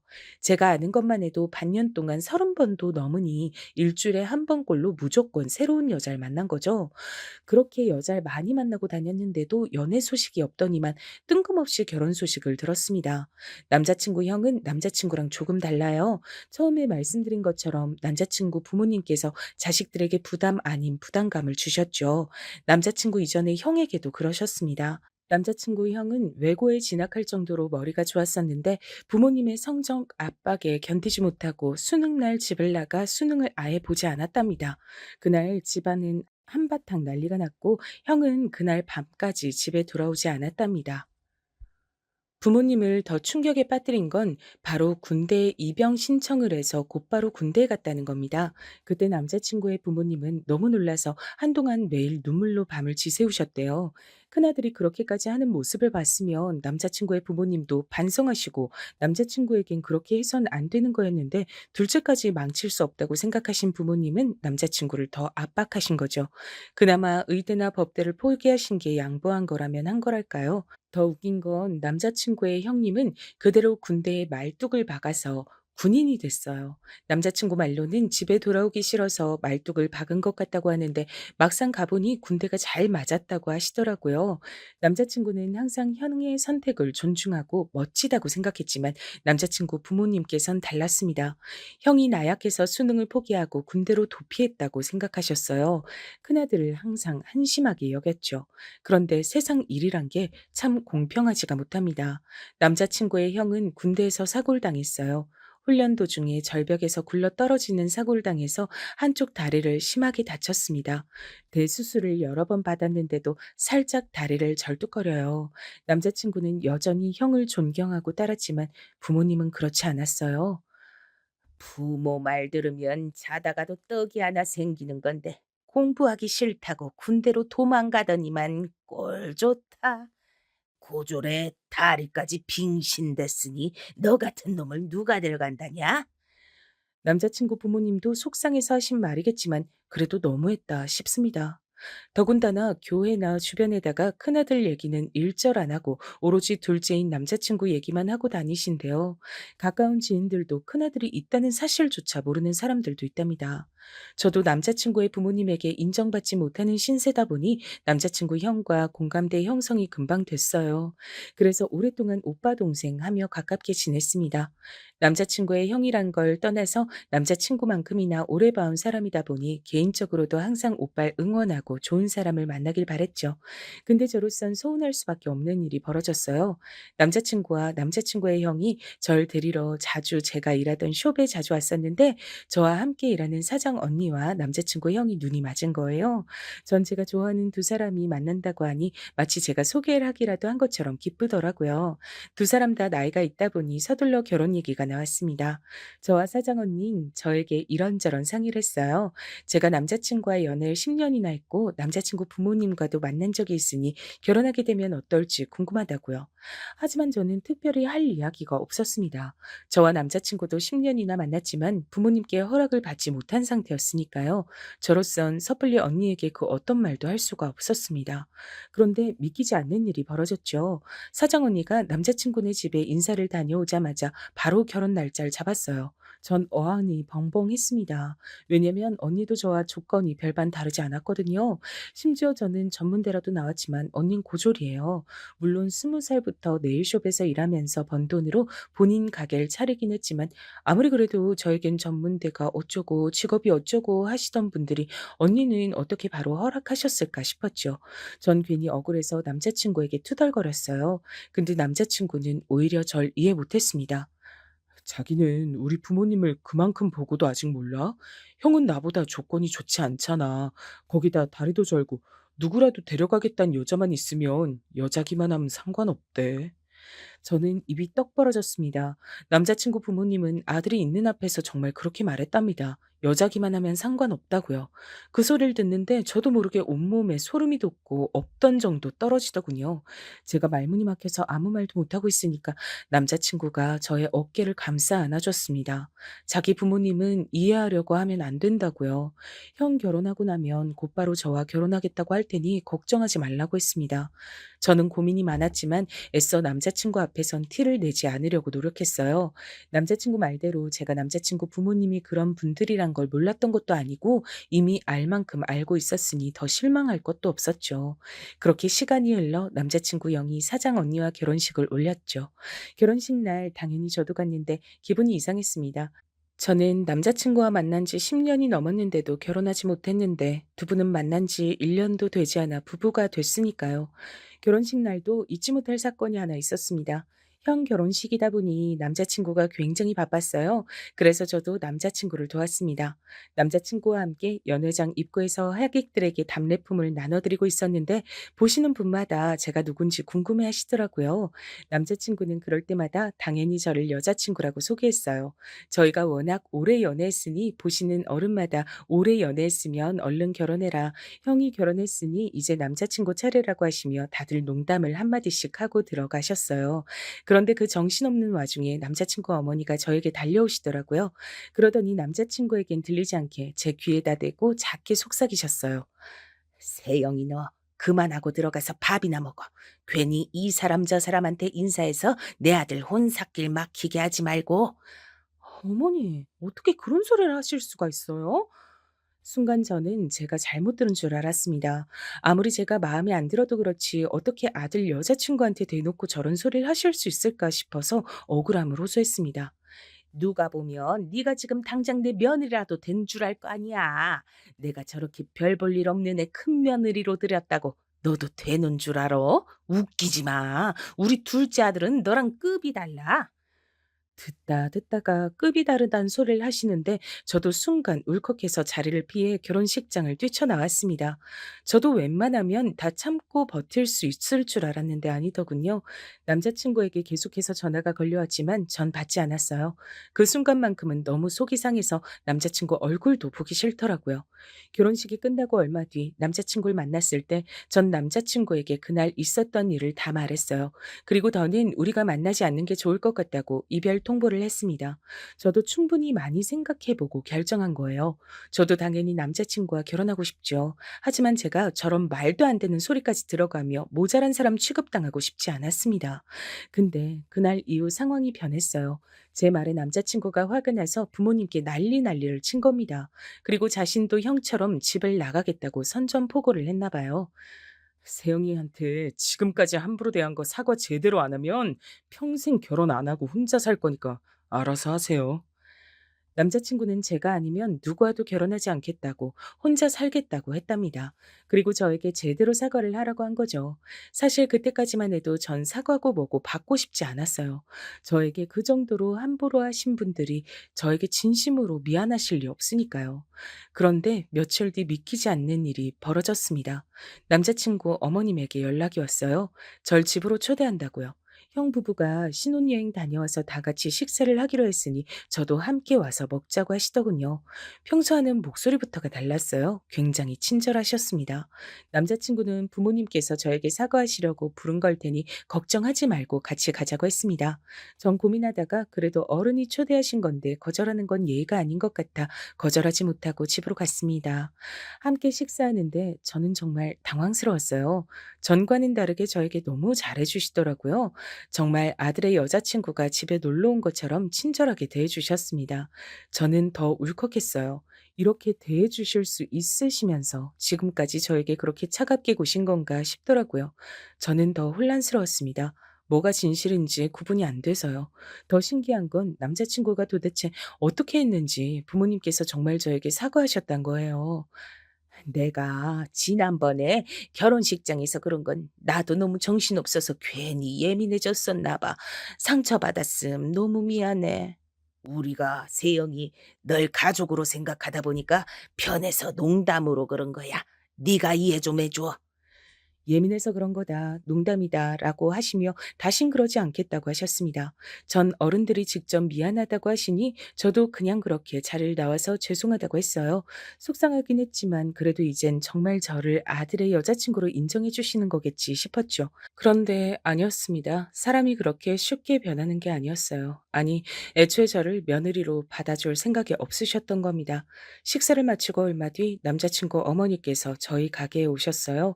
저를 보러 오신 건 아니고 아무래도 같이 일하는 사장언니가 며느리다 보니 시어머니로서 가게에 놀러 오신 거였어요. 근데 혼자가 아니셨습니다. 교회에 같이 다니는 분들을 우르르 함께 데리고 오셨어요. 며느리가 네일숍 사장인데 한 번도 손톱 손질을 받아본 적이 없으시다면서 오셨더라고요. 근데 뭔가 좀 이상했어요. 전 반가워서 먼저 살갑게 인사를 드렸는데 어머님은 아예 절 본 척도 안 하시더군요. 순간 느낌이 좀 안 좋았어요. 뭔가 다가가서 말을 걸고 싶어도 남자친구 어머님께서 연락도 없이 오셔서 한 번에 여러분을 상대하시느라 정신이 없었습니다. 전 남자친구 어머니와 같이 오신 한 분을 모시고 룸에 들어가 손질을 해드렸죠. 전 잠깐이라도 틈이 생기면 말을 걸려고 했는데 두 분이 계속 얘기를 주고받으셔서 끼어들 틈이 없었습니다. 한참을 손톱을 다듬고 있는데 남자친구 어머님께서 이상한 소리를 하시더군요. 이건 분명 저 들으라고 하시는 소리였어요. 자기가 외전에 나한테 말했던 아가씨 있잖아. 우리 아들 소개해 준다고 했던 아가씨. 연대 나와서 회계사라 그랬나? 남자친구 어머니 입에서 아들이란 소리가 나오니 전 순간 귀가 쫑긋해졌습니다. 어머니에게 아들이라곤 딱 둘뿐인데 설마 장가간 첫째 아들 얘긴 아닐 거니까요. 맞아. 회계사. 근데 아들이 싫다고 했잖아. 왜? 생각이 바뀌었대? 근데 어떡하지? 그 아가씨는 진작 다른 집에 소개했어. 아, 그럼 혹시 학교 선생은 어때? 우리 조카가 교대 나와서 선생인데 둘이 나이가 딱 좋아. 우리 조카 이제 28이거든? 학교 선생 너무 좋지. 거기다 자기 조카면 더 좋지. 자기네 친정 외국 어디서 살았다고 하지 않았어? 우리 친정 미국에서 살다 왔잖아. 조카는 내 남동생 딸인데 걔도 중학교까진 미국에서 나왔지. 근데 아들 결혼 생각 없다더니 갑자기 왜? 결혼 생각이 없긴 왜 없어. 일하느라 바빠서 그랬지. 큰아들도 보냈으니까 이제 본격적으로 둘째 보내야지. 자기 조카한테 한번 물어봐. 자기도 우리 아들 인물도 좋고 학벌에 지금 뭐 하나 안 빠지는 거 알잖아. 알지. 말해 뭐해. 그제야 알았어요. 남자친구 어머니는 아예 작정하고 오신 거예요. 저는 두 분 손가락에 매니큐어를 바르고 있는데 저런 소리를 하시더군요. 저는 화도 나질 않았어요. 오히려 너무 허탈해서 웃음이 다 나오더군요. 손톱 손질이 끝나고 웃으며 나가는 남자친구 어머님을 제가 불렀습니다. 그리고 따로 밖으로 나가 얘기 좀 하자고 했어요. 어머님은 눈을 동그랗게 뜨시고 왜 그러냐고 하셨지만 전 단호하게 말했습니다. 드릴 말씀이 있다고요. 어머님, 하실 이야기가 있으시면 그냥 저한테 하시면 되지. 어떻게 일하는 곳까지 와서 이러실 수가 있어요? 최대한 흥분하지 않고 이야기하려고 했지만 그 또한 쉽지 않았습니다. 네가 눈치가 없어도 너무 없고 어른이 말을 해도 도저히 말귀를 못 알아들으니까 그렇지. 내가 그 정도로 말했으면 알아들어야지. 감히 내 아들을 앞세워서 나한테 사과까지 하게 해? 이 정도는 해야 네가 주제 파악을 할 것 같아서 내가 여기까지 온 거야. 이제야 좀 네 주제를 알겠니? 주제를 알겠냐는 소리까지 하시니 정말 기가 차더군요. 전 어떻게 그런 소리를 하실 수가 있냐고 따져 물었어요. 그러자 오히려 더 적반하장으로 나오시더군요. 너도 아까 봤잖아. 내 아들이 어느 정도인지. 적어도 연대의 회계사 아님 최소한 학교 선생 정도는 돼야 명함 내밀 수 있는 애라고. 근데 너 같은 전문대 중퇴에 손톱이나 만지는 애가 내 아들한테 가당키나 해? 난 도저히 아까워서 너한텐 내 아들 못 주겠어. 저는 너무 억울하고 화가 나서 저도 절대 당신 같은 사람 며느리는 안 한다고 소리지를 참이었습니다. 근데 그때 생각지도 못한 일이 벌어졌어요. 엄마, 지금 뭐 하는 거야? 같이 일하는 사장 언니가 남자친구한테 연락했나 봐요. 어머니가 가게에 오셨는데 저랑 나가고 분위기가 이상하다고요. 그래서 걱정이 된 남자친구가 가게까지 찾아온 거죠. 제가 지금까지 몰라서 말 안 한 줄 알아요? 무슨 일 있어도 난 세영이랑 결혼할 거니까 알아도 모르는 척 한 거라고요. 제가 노력하면 어머니도 세영이 예쁘게 봐줄 줄 알았으니까. 근데 저 모르게 뒤에서 이러고 계신 거예요? 결국은 남자친구가 다 목격하고 말았습니다. 남자친구는 참지 못하고 길거리에서 격하게 화를 냈어요. 어머니에게 정말 이렇게 할 줄은 몰랐다면서 인연을 끊겠다는 소리까지 했습니다. 남자친구 어머니는 당황해서 어쩔 줄을 모르셨어요. 저에게는 그렇게 모질게 해놓고 아들이 소리를 지르니까 쩔쩔맸어요. 남자친구는 앞과 뒤가 다른 사람하고는 같이 못 살겠다면서 집을 나오겠다고 했습니다. 남자친구 어머님은 울며 불며 남자친구 바짓가랑이를 잡았습니다. 당신은 둘째 아들 없음 살 수가 없다고요. 그 모습을 보는데 제가 잘못 생각해도 한참 잘못 생각했다는 것을 알았습니다. 제가 남자친구와 헤어져도 진작 헤어져야 했어요. 그 꼴까지 보고 나니 비로소 남자친구를 포기할 수 있었습니다. 전 남자친구에게 헤어지자고 했죠. 아무리 남자친구를 사랑하고 제 20대를 다 바쳤다고 해도 더는 안 되겠더군요. 남자친구는 저와 헤어질 수 없다고 했지만 저는 이미 마음을 굳게 먹었어요. 지금 헤어지지 않으면 평생 후회할 것 같았죠. 저는 단호하게 마음을 먹고 그날부터 남자친구의 연락도 받지 않았습니다. 가게로 찾아와도 만나주지 않았습니다. 저도 쉽지 않았어요. 같이 일하는 사장 언니가 남자친구 형수잖아요. 언니까지 저에게 남자친구가 저와 헤어지고 나서 너무 힘들어한다고 매일 얘기하는데 저도 괴로웠습니다. 마음이 있는데 헤어지려니 몸까지 여기저기 아프더군요. 그런데 인생이란 건 정말 한치 앞을 알 수가 없더군요. 헤어지고 난 뒤 몸이 계속 안 좋았어요. 약을 먹어도 낫질 않더군요. 속도 안 좋고 컨디션이 너무 안 좋아서 출근도 하기 힘들었죠. 그래도 출근은 해야 하니 가게에 나갔는데 사장 언니가 제 얼굴을 보더니 얼굴이 너무 안 좋다고 병원에 다녀오라고 하더라고요. 괜찮다고 했는데도 가서 링겔이라도 맞고 오라 해서 병원에 갔습니다. 그런데 말도 안 되는 일이 벌어졌어요. 제가 임신이랍니다. 병원 앞에 주저앉아 얼마나 울었는지 몰라요. 그 일로 저는 고민하다가 다시 남자친구를 만났어요. 그리고 결국은 결혼 날짜를 잡았습니다. 남자친구는 제 속도 모르고 마냥 좋아했습니다. 우리 둘은 역시 운명이라니까 절대 쉽게 헤어질 수 있는 사이가 아니라고. 남자친구는 저와 헤어졌던 몇 주 동안 회사 근처의 원룸을 구해서 집을 나왔다더라고요. 그리고 결혼 안 하겠다고 비혼 선언을 했답니다. 며느리든 손주든 볼 생각하지 말라고요. 제가 임신했다는 사실을 알자마자 남자친구는 결혼식 날짜를 잡자고 했습니다. 그리고 예식장까지 예약하자는 걸 제가 말렸어요. 아무리 그래도 부모님께 이야기도 안 하고 저희 멋대로 하는 건 아니라고 생각했거든요. 그래도 남자친구와 10년을 만났는데 이런 식으로 결혼하고 싶진 않았어요. 남자친구는 저희 집에 먼저 인사를 하고 허락을 받았습니다. 저희 부모님이야 제가 임신했으니 하루라도 빨리 식을 올리라고 하셨죠. 저와 남자친구 부모님과 있었던 일을 부모님은 전혀 모르시니 빨리 상견례 날짜부터 잡으라고 하셨습니다. 저와 남자친구는 어떻게 할지 고민하다 남자친구 부모님을 찾아뵀어요.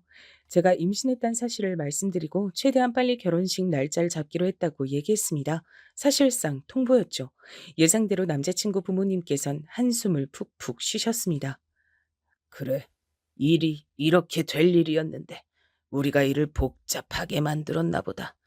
며칠 전까지 비혼 선언까지 했었는데 그래도 애도 생겼으니 빨리 결혼 날짜부터 잡자. 그나마 다행이었던 건 남자친구 아버님께서 허락하셨단 겁니다. 어쩔 수 없이 허락해 주신 거라기보다는 저희의 상황을 이해해 주시는 것 같았죠. 어머님은 여전히 말이 없으셨지만 어쨌든 저희는 저희의 생각을 말씀드리고 돌아왔어요. 남자친구는 제게 절대 스트레스 받으면 안 된다면서 웬만한 일은 본인이 다 알아서 하겠다고 했어요. 특히나 남자친구 어머니와 부딪힐 만한 일은 본인이 알아서 정리하겠다고 했죠. 얼마 뒤 상견례 날이 밝았습니다. 저는 긴장한 상태로 부모님과 참석했어요.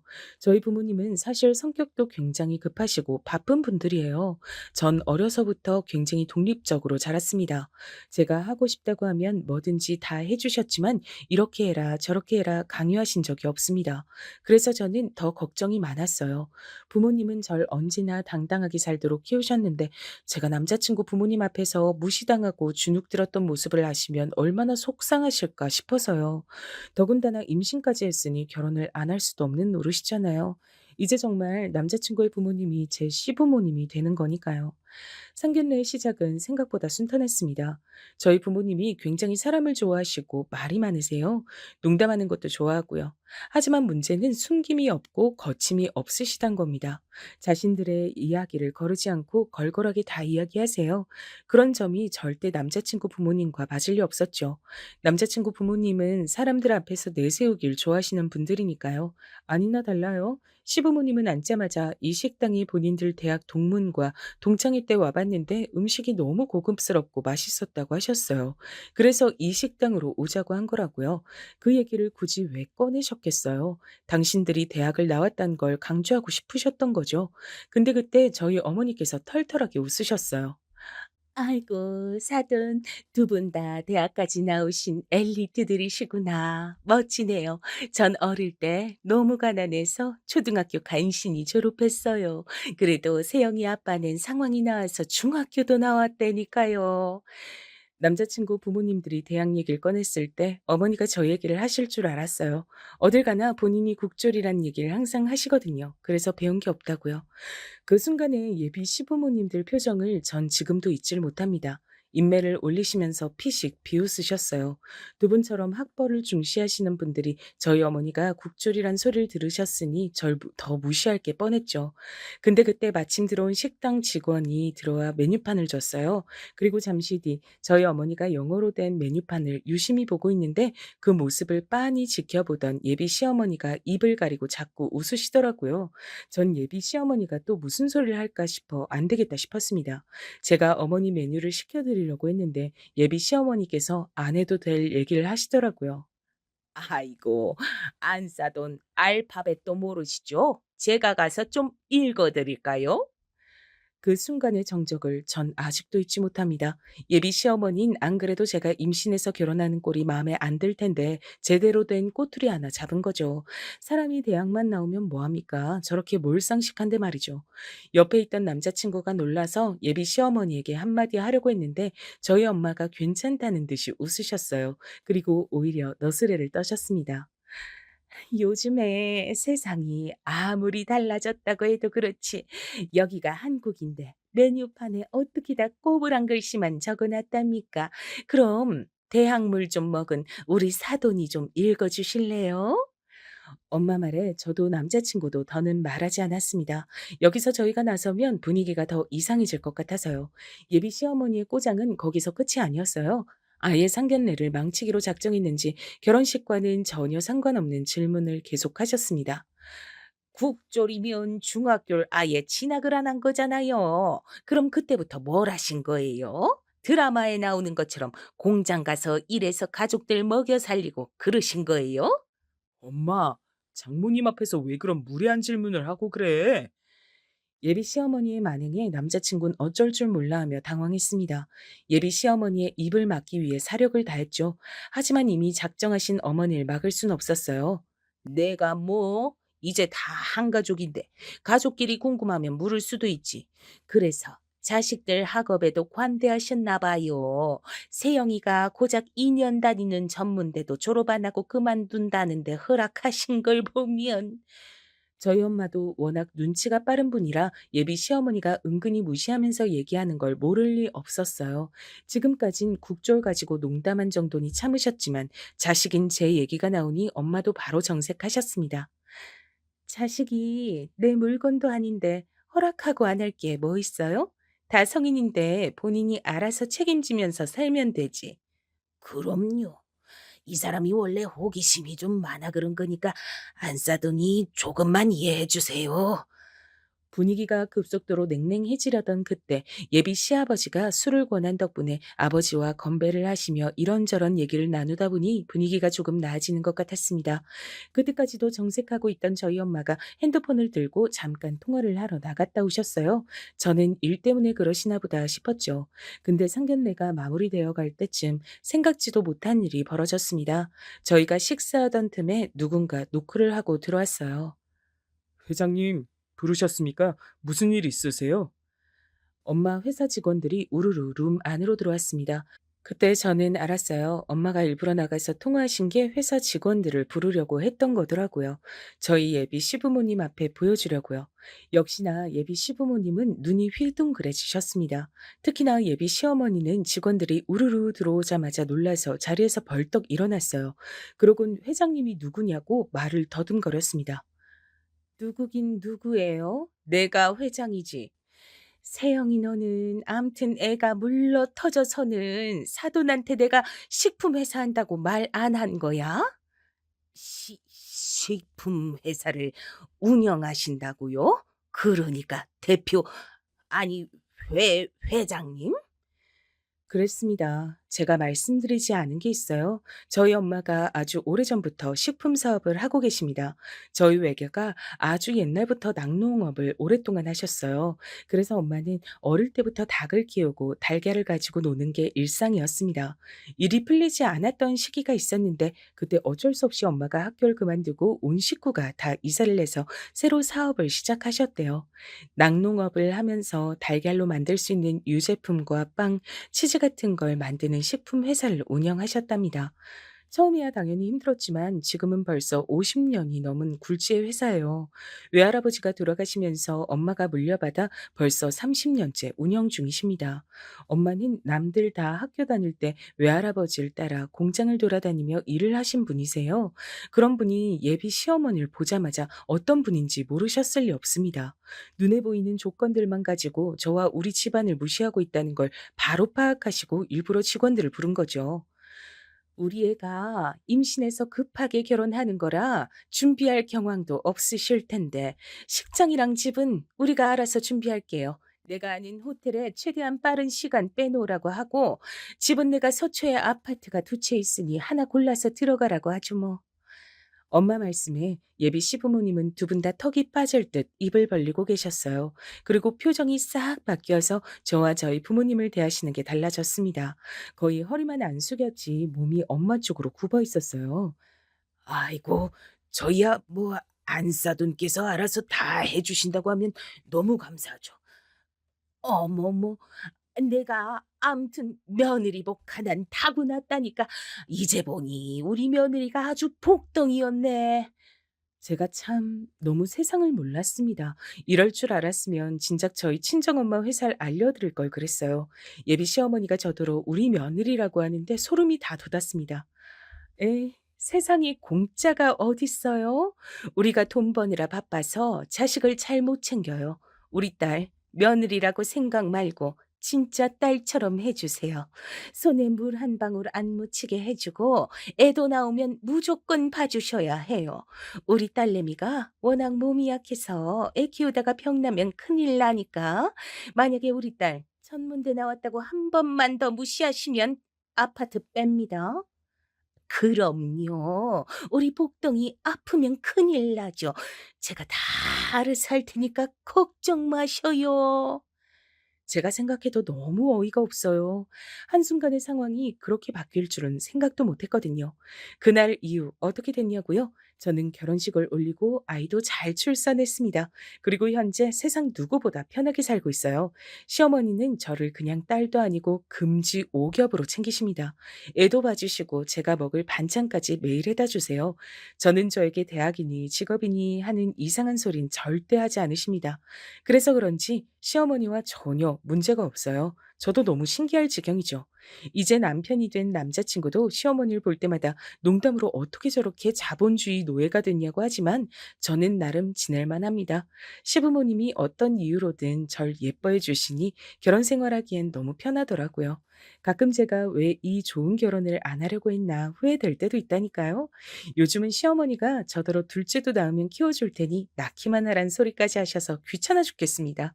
살아보니 명문대든 사짜 직업이든 다 필요 없네요. 돈 많은 친정이 있으니 그 못된 시어머니도 저라면 벌벌 하시네요. 지금까지 긴긴 저의 이야기 끝까지 들어주셔서 감사합니다.